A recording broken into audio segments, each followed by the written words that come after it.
सुनाओ। नारायण नारायण। नारायण नारायण। हम जो सुनते हैं उसे अपने जीवन में धारण करो। हमें हमारे जीवन में जो भूलें होती है उसे सुधारें। ये हमारे सत्संग सुनने का मूल उद्देश्य होना चाहिए। हमें सावधान रहना चाहिए क्योंकि समय का पता नहीं है कब चला जाए, और संतों ने ऐसे ऐसे उपाय बता दिए हैं जिससे तत्काल भगवत प्राप्ति हो सकती है। अभी आधुनिक समय में सब जगह प्रक्रिया का वर्णन है। हमें सीधा जड़ में जाना है कि ममता और कामना का त्याग त्याग, इससे तत्काल आत्मज्ञान हो जाता है बिना किसी प्रक्रिया के। सब भगवान के ही बेटा बेटी है, तो सभी को भगवान को ही सौंप दो। मूल सत्संग सभी साधनों की भूमि है, मूल साधन है और परावधि है, यानी अंतिम साधन है। मूल सत्संग मूल साधन है क्योंकि विश्राम और चिंता रहित रहने से मनुष्य का अपने आप अपने पर ध्यान जाता है। जब हम शांत होते हैं तो या तो जो पहले किए हुए कार्य है या भूले हैं उनकी याद आती है, या आगे जो कार्य करने हैं उनकी याद आती है। अपने आप को जानने के लिए मनुष्य शरीर मिला है, पर लोग कहते हैं कि सत्संग कैसे करें, हमें तो मरने की फुर्सत नहीं है। और वो ये झूठ कपट बेईमानी धन कमाने में इतनी क्रियाओं में इतने चिंतनों में व्यस्त है कि उनके मन में प्रश्न ही नहीं उठता कि मैं कौन हूँ, मुझे शरीर क्यों मिला है। इसलिए हर क्रिया के बाद हमें विश्राम लेना चाहिए। जो भी चिंतन आए उसे इग्नोर करो, उन्हें अपना मत मानो। इससे किसी भी प्रकार की चिंतन का क्रिया का अभाव है तो अपने आप विश्राम मिलता है। कोई चिंतन आए वो मन में आ रहा है, यानी संसार में आ रहा है, वो तो हमें घुस ही नहीं सकता। हम उसे अपना मान लेते हैं, इसलिए वो हमें विचलित करता है। इसलिए ना उसका विरोध करे, ना समर्थन करे और ना ही उसे अपना माने। नारायण नारायण नारायण नारायण। वाह, बहुत अच्छा। किसी का कोई प्रश्न है तो प्रश्न करिए। आज शनिवार है तो साधक संजीवनी पढ़ना है आज, तो फिर देवकी जी से बात करेंगे, साधक संजीवनी पढ़े।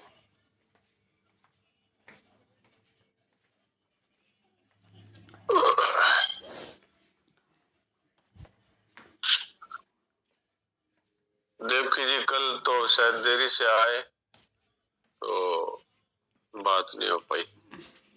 देवकी जी कल क्या हो गया था?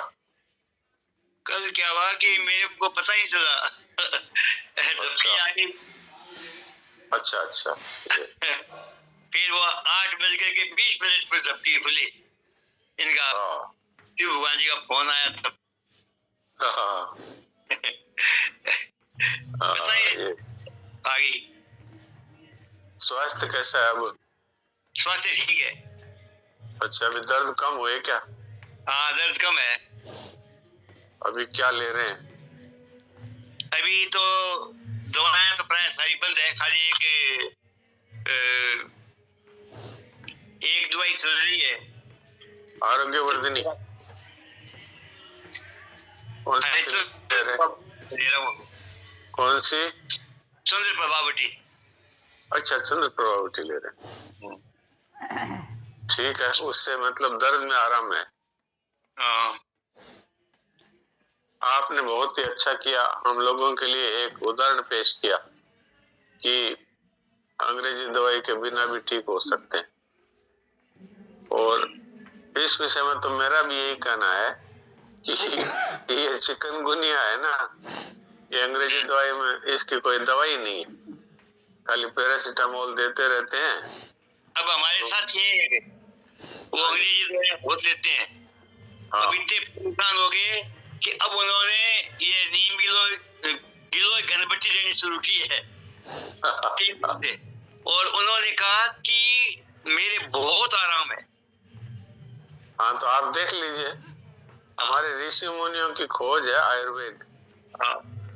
और आयुर्वेद है, इसमें कितना एक तो अशुद्धियां नहीं है, दूसरा ये इसके बुरे बुरे असर नहीं है जो अंग्रेजी दवाइयों के हैं, और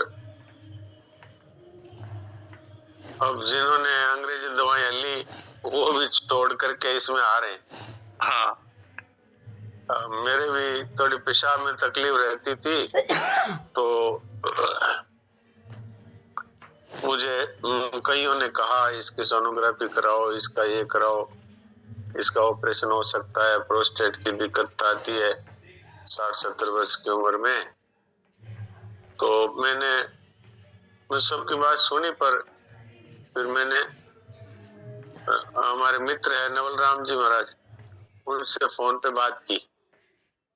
उन्होंने कहा कि आप चंद्रप्रभा भट्टी और गोक्षुरादि गुग्गुल, ये 2 चीज आप सुबह शाम लेना शुरू कर दो, 2-2 गोली। तो मैंने रामदेव जी पतंजलि की ये मंगवा करके शुरू करी, तो कुछ दिन में ही आराम हो गया, और मैं तो अभी भी ले रहा हूँ वही 2 गोली सुबह 2 गोली शाम दोनों, तो उससे आराम है।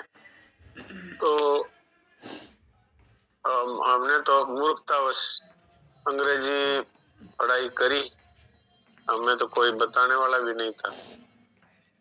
और हाँ, इसका इतना है, एकदम खराब हालत हो गई, इमरजेंसी हो गए, तो इसमें ऐसी दवाइयां हैं जो तुरंत लाभ करती है, और बाद में तो आयुर्वेद ले लो, एक ये भी बात है।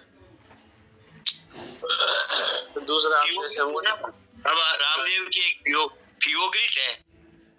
अच्छा, तो वो क्या है कि वो बुखार उतार देती है बहुत जल्दी, फीवोग्रिट। तो 2 दिन लेने के बाद में 30 दिन बुखार आती नहीं है।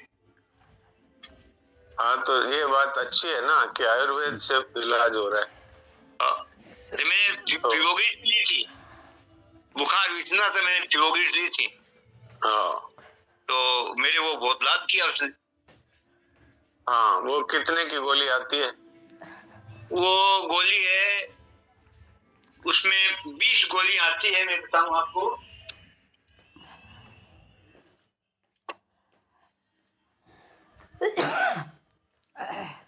रामदेव जी ने ये वो फीवोग्रिट नाम है इसका। इसका मैं आपको बताता हूँ क्या है, कारण क्या है इसका। हाँ, इनको फीवोग्रिट 20 के 60 गोलियां आती है। हाँ, कितने की है? 1 2 3 4 5 5 20 60 गोलियां है। उसका दाम है 200 रुपये है। हाँ, तो ये बात क्या है कि लोगों को आयुर्वेद पे विश्वास नहीं है, तो अब क्या किया रामदेव जी ने कि वही आयुर्वेदिक दवाइयां गोली के रूप में बना के उसका नाम अंग्रेजी में दे दिया, फीवोग्रिट। फीवोग्रिट का मतलब है फीवर को जो मिटावे। अच्छा, ऐसे ही प्रोस्टेट के लिए प्रोस्टेग्रिट बना दी। तो अब इसको क्या है, लोग अच्छा प्रोस्टेट के तो ये है जो ये ले लो, है इसमें वही गोक्षुरादि गुग्गुल है, चंद्रप्रभा भट्टी, वही सब चीजें हैं। अच्छा, दाम भी बढ़ा दिए इनके। अब जैसे दर्द के लिए पीड़ानिल एक गोली निकाली है रामदेव ने, पीड़ानिल। अब वो गोली का दाम है, एक गोली का 15-20 रुपया ऐसे, या 10 रुपया, 20 रुपये एक की। तो वो पीड़ानिल गोल्ड आप ले तो 20-20 रुपए गोली है। अच्छा, है उसमें वही दवाइयां है, पर अब इसको पीड़ा नील कह दिया। नील मतलब अंग्रेजी में कहते हैं खत्म, और 0 उसको नील कहते हैं, और पीड़ा का मतलब पीड़ा हो ही गया, तो दोनों चीजों को मिला दिया। अब लोग इसको ले लेते हैं कटाकट। तो एक तो उनको रुपये में फायदा हो गया, और लोगों को वो अंग्रेजी नाम होने से उसको जल्दी खरीद लेते हैं। अब वो आयुर्वेदिक नाम होने से वो लोग कहते हैं पता नहीं क्या है इसमें। तो ये बात है। तो खैर, ये तो एक बीच में बात इसलिए आ गई कि मैं ये चाहता हूं कि हम लोग अंग्रेजी दवाई तो सिर्फ इमरजेंसी में प्रयोग करें, और उसमें भी मैं तो डॉक्टर हूँ इसलिए मैं जानता हूँ कि इन दवाइयों में मांस, मछली या कोई निषेध वाली चीजें नहीं है। तब मेरे लिए तो ये सरल है कि मैं अंग्रेजी दवाई भी अगर लूं तो मैं देख लेता हूँ ये कितने दिन लेनी है, उसके बाद इसको छोड़ दो और दूसरी ले लो, और इसमें शुद्ध दवाई है वो लो। हर एक को तो इसका पता नहीं है, इसलिए मैं सबको तो यही कहता हूँ कि भाई आयुर्वेद पे ही लो। हाँ, इमरजेंसी में जाओ तो डॉक्टर से कह दो कि भाई 5 दिन 7 दिन आप दे दो, तो इसमें मांस मछली अंडा वाली दवाई हमको मत देना। इतना कहने से आपका जहर तो उतर जाएगा। अब वो डॉक्टर यदि आपको देता है तो पाप का भागी वही होने वाला है। तो अपने तो सबको कह देना चाहिए डॉक्टर को कि भाई हमको दवाई दो, उसमें मांस मछली अंडा ये सब नहीं होना चाहिए, और 5-7 दिन ज्यादा जरूरी है तब तक ले लो, और बाद में आयुर्वेदिक दवा पकड़ लो तो ज्यादा अच्छा है। ये मैं समय इसलिए ले रहा हूँ, कोई ये सोच सकता है सत्संग के बीच में ये क्या चालू कर दिया, लेकिन मैं तो इसको सत्संग ही मानता हूँ। अब एक बार जो है रामनारायण जी से कहानी सुनते हैं, फिर आपसे बात करेंगे। हाँ रामनारायण जी कुछ सुना दीजिए।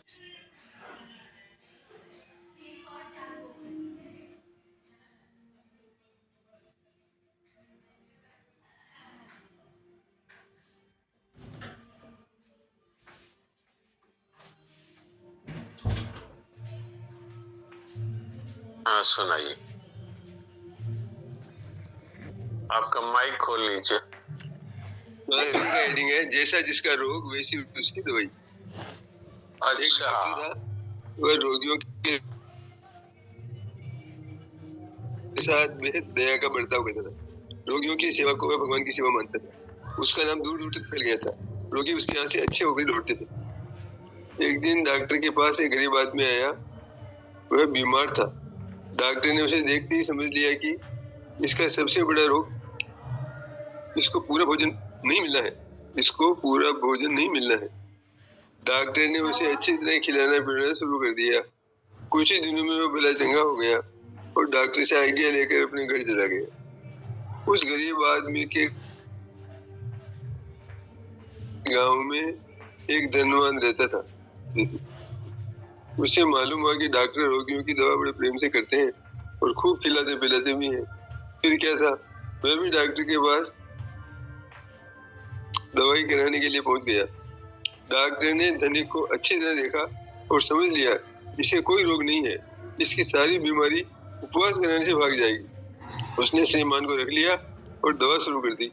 सबसे पहले डॉक्टर ने धनिक का घी, शक्कर और मैदा इन चीजों को खाना बंद करा दिया। फिर उपवास कराना शुरू किया। उन्हें उबली हुई तरकारी खाने के लिए दी जाने लगी। डॉक्टर का ये व्यवहार धनिक को बिल्कुल अच्छा नहीं सुनाया। उसने बिगड़ कर कहा कि तुम गरीब मरीजों के साथ प्रेम का बर्ताव करते हो, उन पर दया दिखाते हो, उन्हें लड्डू और दूसरी अच्छी अच्छी चीजें खाने के लिए देते हो, और मुझे सिर्फ उबली तरकारी खिलाते हो। क्या मैं गाय भैंस हूँ? डॉक्टर ने जवाब दिया, मैं तुम पर भी उतना ही प्रेम करता हूँ जितना गरीब पर। मैं सबको एक आंख से देखता हूँ। तुम्हारे शरीर का वजन बढ़ गया है, इसीलिए तुम्हारे लिए घी शक्कर खाना मना किया है। इससे तुम्हारा वजन घटेगा और तुम स्वस्थ हो जाओगे। मेरा यह काम तुम्हारे साथ प्रेम को प्रकट करता है। जिस गरीब को खाना नहीं मिलता हो उसे अच्छी तरह से खिलाना ही उस पर प्रेम करना है। हमारे सच्चे हितैषी सदैव हमें हितकारी उपदेश देते हैं, परंतु कई बार हमारी खराब आदतों के कारण उनके हितकारी वचन भी कटु और पक्षपातपूर्ण प्रतीत होते हैं। नारायण नारायण। ये बात है। तो आज रोग की बात चल रही थी तो आपने कहानी भी रोग और डॉक्टर की सुना दी। क्या हो रहा है?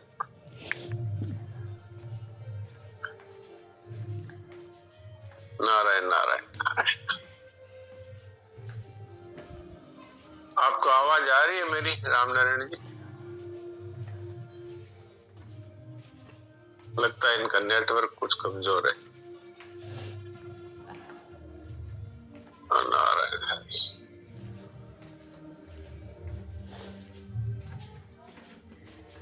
नेटवर्क कमजोर होने से कई बार आवाज जल्दी जल्दी भी आती है, एकदम बोलते तो वो धीरे है लेकिन सारे शब्द एक साथ घुल मिल जाते हैं।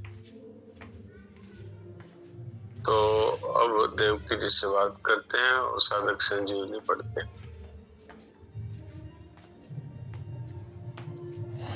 हाँ देवकी जी, साधक संजीवनी बताइए कौन सा पेज है और कौन सा अध्याय और कौन सा श्लोक है? साधक संजीवनी में 43वां श्लोक है, कर्मण्येवाधिकारस्ते। दूसरे अध्याय का 43वां श्लोक। अच्छा, कौन से पेज पर है? 128 पेज है। 127 पेज है। अच्छा चलिए 27 पेज पढ़ेंगे। हाँ पढ़ेंगे 128 पेज से व्याख्या। कर्मण्येवाधिकारस्ते। जी बोलिए। कर्मण्येवाधिकारस्ते मा फलेषु कदाचन मा कर्म फल हेतुर्भू मा ते संगोस्त्व कर्मणि। कर्तव्य कर्म करने में तेरा अधिकार है, फलों में कभी नहीं। अतः तू कर्म फल का हेतु भी मत बन और तेरी कर्म ने करने में भी आसक्ति न हो। कर्मण्येवाधिकारस्ते। हाँ प्राप्त कर्तव्य कर्म का पालन करने में तेरा अधिकार है, इसमें तू स्वतंत्र है। कारण कि मनुष्य कर्म योनि है। मनुष्य के सिवाय दूसरी कोई भी योनि नया कर्म करने के लिए नहीं है। पशु पक्षी आदि जंगम और वृक्ष लता आदि स्थावर प्राणी नया कर्म नहीं कर सकते। देवता आदि में नया कर्म करने की सामर्थ्य तो है, पर वे केवल पहले किए गए यज्ञ दान आदि शुभ कर्मों का फल भोगने के लिए है।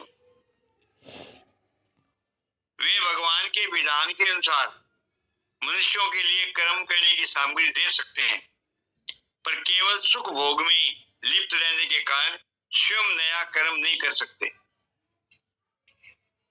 नारकीय जीव भी भोग योनि होने के कारण अपने दुष्कर्मों का फल भोगते हैं, नया कर्म नहीं कर सकते। नया कर्म करने में तो केवल मनुष्य का ही अधिकार है। भगवान ने सेवा रूप नया कर्म करके केवल अपना उद्धार करने के लिए यह अंतिम मनुष्य जन्म दिया है। अगर ये कर्मों को अपने लिए करेगा तो बंधन में पड़ जाएगा, और अगर कर्मों को न करके आलस्य प्रमाद में पड़ा रहेगा तो बार बार जन्मता मरता रहेगा। अतः भगवान कहते हैं कि तेरा केवल सेवा रूप कर्तव्य कर्म करने में अधिकार है।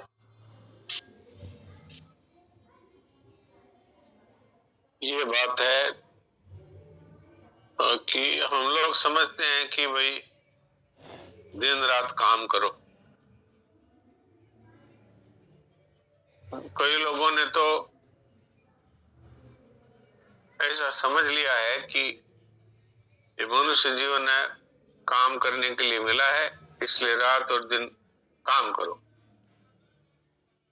लेकिन और इसी को लोगों ने मान लिया हम कर्मयोगी हैं। अच्छा, कर्मयोगी कैसे है कि सुबह हम तो 6 बजे जाके खोल लेते हैं दुकान और रात को 10 बजे तक दुकान खोल के रखते हैं। जब वो मरते हैं तो अखबारों में उनका फोटो छपा के नीचे लिखते हैं कि महान कर्मयोगी थे। अब उनको ये बात पता ही नहीं है कि ये कर्म योग नहीं है, ये है कर्मी। योग का अर्थ है कि केवल दूसरों के हित के लिए कार्य करो, ये है योग। और इसका फल है मनुष्य को तत्वज्ञान हो जाता है, केवल दूसरों के लिए कर्म करना। महाराज जी ने तो यहाँ तक कहा, नाम जब पाठ पूजा जो कुछ भी करे वो केवल संसार के प्राणियों के हित के लिए करे, अपने लिए कुछ ना करे, क्योंकि अपने लिए कर्म करने की आवश्यकता नहीं है। भगवान ने भेजा ही मनुष्य को है इसलिए कि वो एक दूसरे की सेवा करें, बस। पर किसी से सेवा लेने का भाव ना रखे, क्योंकि सेवा लेने का भाव रखने में दो नुकसान है। एक नुकसान तो यह है कि अगर कोई सेवा नहीं करेगा तो दुख होगा, और एक नुकसान यह है कि ऋण चढ़ेगा। ऋण, हमने किसी से सेवा ली है तो अब उसको सेवा देना पड़ेगा, चाहे इस जन्म में दें और चाहे अगले जन्म में दें। तो इसलिए काम आ जाओ कुछ मत जाओ, ये है कर्म योग। अब वो जिंदगी भर भागता रहा और रात और दिन खटता रहा, केवल रुपया इकट्ठा करने, झूठ कपट चोरी बेईमानी करके पैसा इकट्ठा करना, और फिर मर गया। तो उसने तो नरक की तैयारी करी, और यहाँ उसके बेटे पोते लिख रहे हैं महान कर्मयोगी थे। तो ये है पता ही नहीं है कि कर्म योग क्या है और कर्म क्या है। और कर्म में भी ये जो झूठ कपट चोरी बेईमानी से धन कमाना है, ये कर्मयोग है कि ये दुष्कर्म योग है?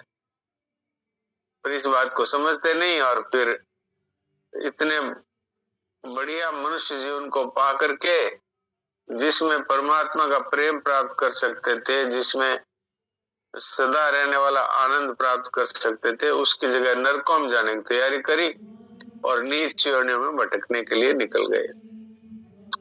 इसलिए भगवान भी गीता जी में आश्चर्य करते हैं कि माम अप्राप्य कौनते तो यान्ति अधमां गतिम।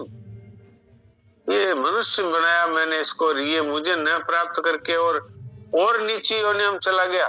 तो भगवान एक प्रकार से आश्चर्य करते हैं।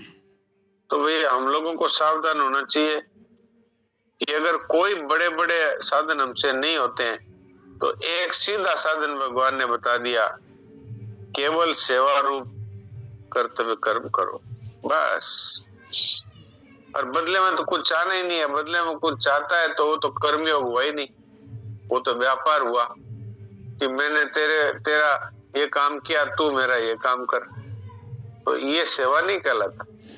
सेवा तो है केवल दूसरों के हित के लिए कार्य करे और बदले में कुछ न चाहे, न इस लोक में चाहे न परलोक में चाहे। और लोग इस दृष्टि से दान करते हैं कि 1 गुना दान 6 गुना पुण्य, अगर 1 रुपया दान करेंगे तो 1000 रुपया मिलेगा। तो ये दान नहीं हुआ, ये तो व्यापार हुआ। और व्यापार भी कैसा हुआ जिसमें 1000% लाभ चाहिए। यहाँ तो व्यापार में 10, 20, 25% ही कमाने के लिए बात है, और वहां तो ऐसी बात कर रहा है कि 1 रुपया दे के 1000 रुपया मिलेगा, इसलिए दान देते। तो मिलेगा कि नहीं मिलेगा ये तो भगवान की मर्जी है, लेकिन उसका तो जीवन व्यर्थ ही हो गया। ऐसा करते हुए मर गया तो फिर उसका तो दोबारा जन्मना पड़ेगा उसको। तो ये बात समझ करके, और अपने को कर्म करने का अधिकार मिल गया है, तो केवल सेवा रूप कर्म करने के लिए ये अधिकार मिला है। अच्छा, कई लोगों को ये रहता है कि सेवा कहाँ करें, किसकी करें, तो सेवा को ढूंढना पड़ेगा। लेकिन वास्तव में सेवा ढूंढने की जरूरत नहीं, जो हमारे सामने है बस उसी की। कोई घर में अगर स्त्री काम कर रही है तो वो बच्चों की सेवा करे, तो इस भाव से करे कि इनका हित कैसे हो, बस ये हमको न्याल कर देंगे, ये हमारी सेवा करेंगे, बुढ़ापे में हमारा सहारा बनेंगे, इस तरह का भाव ना रखे। ऐसे ही पति पत्नी की सेवा करे, पत्नी पति की सेवा करे, बेटे माँ बाप की सेवा करे, माँ बाप बच्चों की सेवा करे। इस तरह से अगर करें तो हमारा जीवन जो है वो सफल हो सकता है। और इस कर्मयोग की जो सिद्धि है उससे मनुष्य को बिना कुछ किए और तत्व ज्ञान हो जाता है। ये बात भगवान ने गीता जी में कही है। यत् सांख्ये प्राप्यते स्थानम तद योगैरपगम्यते। जो बड़े बड़े ज्ञानी सांख्य योग के द्वारा जो तत्व प्राप्त कर सकते हैं, वो कर्मयोगी है, वो केवल सेवा से प्राप्त कर सकता है। तो आज समय अपन यहीं पर ही पूरा करते हैं। कल हमारे भाई ने ये सजेशन दिया था कि कम से कम 3-4 मिनट तो मुख सत्संग करवाया करो। हमारे अर्चित भाई है, हमारे डॉक्टर हैं हनुमानगढ़ के, वो आनंद जी उनके सुपुत्र है, वो काफी रुचि रखते हैं सत्संग में, तो उनका सजेशन मुझे बहुत अच्छा लगा। तो अब हम थोड़ी देर के लिए चिंतन रहित होकर के बैठे।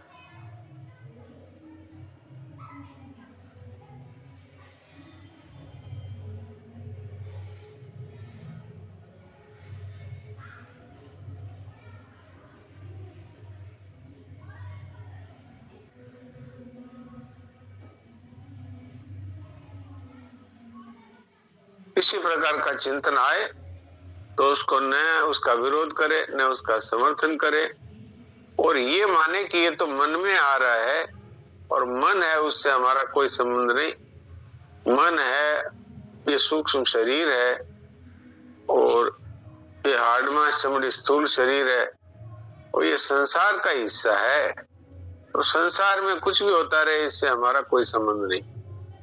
और सचमुच में कोई भी विचार, कोई भी चिंतन हम में प्रवेश ही नहीं कर सकता। हम तो परमात्मा के चेतन अंश हैं और ये सब असत है, तो असत वस्तु सत्य में प्रवेश नहीं कर सकती। इसलिए न चिंतन का विरोध करे, न समर्थन करे और न अपने में माने।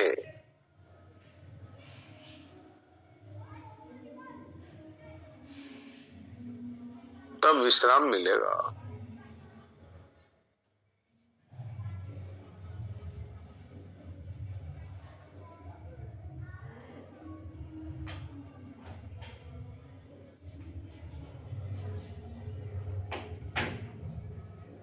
और मुख सत्संग से उठने के बाद में जो जो विचार आए थे, उनमें जो जो हमने कुछ गलत किया था, उसके लिए निश्चय करें कि अब हम ये गलत नहीं करेंगे। वास्तव में वो जो विचार उठते हैं वो इसीलिए उठते हैं कि हम उनसे शिक्षा लें कि हमने भूतकाल में ये गलतियां की थी, अब नहीं करें। और लेकिन इस समय में उससे विरोध ना करे, समर्थन ना करे और अपने में न माने।